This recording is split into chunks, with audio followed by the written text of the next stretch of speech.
So again, the simplest solution is just to describe the place. And again, by place, we may mean your apartment or the part of the city, the district. And you may start talking about this place, its history, if you know something, or something. Then, of course, you are supposed, or you may give your opinion. Do you like it or not? Do you think it's good or not? And why? What do you like about that? What do you not like about that? Yeah? That, what else? What else about what? Where do you live? I live here in Petersburg. Mm-hmm. Well, for example, as for me, nowadays I'm living in St. Petersburg, but I was born in Petrozavodsk, Great! Karelia. Great! Great! So again, you may start comparing the place you live now with the place you used to live. If you were not born here. Or again, if you were born here, but before that you lived somewhere else in another part of the city. That's a very good idea, yeah? And that's a big, a wide range of things to discuss. You may start comparing Karelia Republic with Pittsburgh. Say, well, you may say how old you were when you moved here, what your impressions. Reasons why. The reasons why you did that, yes, exactly. You may compare like these two places. That's it.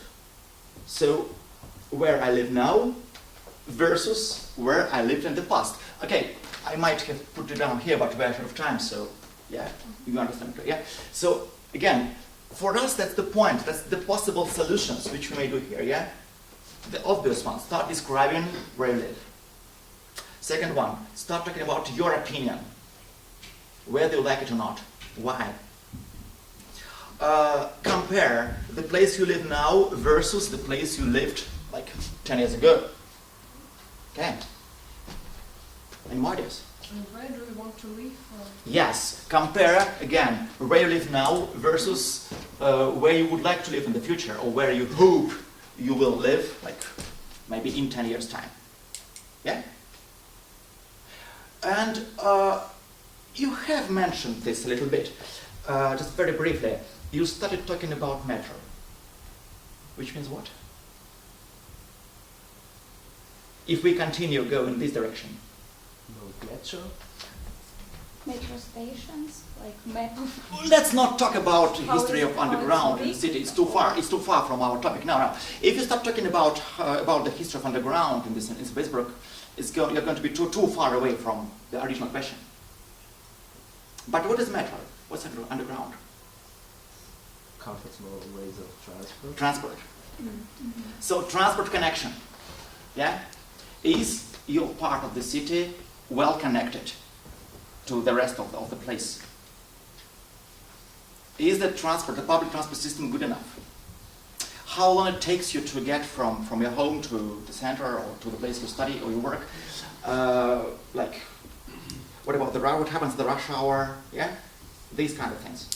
Again, I don't want to tell you that this is the only possible way you can behave if you are asked like this. Yeah, I don't want to tell you that this is the best possible solution and this is the only exact way, the only right way to answer. Yeah, I'm just trying to show you the possible solutions, the possible strategies. Yeah, like what you can do, how you can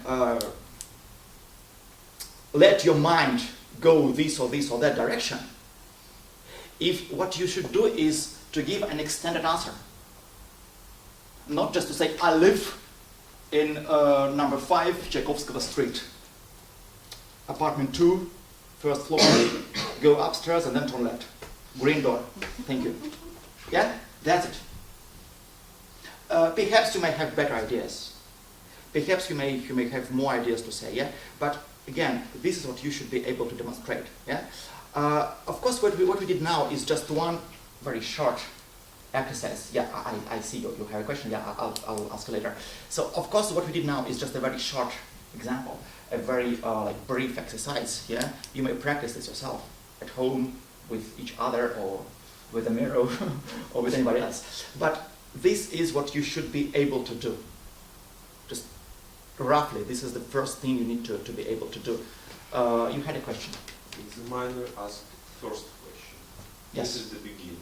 I become, I am starting to answer, opening the question, maybe linking something. When I can talk, and then maybe will he ask me another question? When can I expect a second question on maybe on linked by me on another topic? Well, again, it depends. It depends on how your conversation is going on. Yes, it depends on how active you are, on who holds the initiative in this conversation. Initiate. I don't think. Yeah, of course. I understand your point. You want to be like the leader. You are trying to lead the conversation, and that's why your first question was, can I ask the question by myself? Again, of course, like in every communication, like here in the classroom now, like everywhere else in the street or everywhere, yeah, there must be some balance between you and your partner. If you start just asking him or her tens of questions instead of answering what he or she asked you, I don't think you will make a good impression. Well, of course there must be balance. Nobody knows, well, when exactly you will be asked the next question or you will be asked to stop. But what you need to do, to learn to do now first is not to think like, what happens if I have too much to say? Yeah, that's the next stage. Now we're talking about like you should be able to start and speaking and to have something to say. Okay? If you have too much to say, I don't think it's such a big problem. Yeah? That's it. Again, well, of course, you will have more practice during the course if you join the course, and you will also learn about other types of conversational speaking activities, because this is not the only activity. The speaking activities may be different kinds, maybe like a few different kinds of that. This is just the very basic, very general one, yeah? But I just wanted to give you just a brief idea, a brief understanding of what it may be like for speaking part, okay?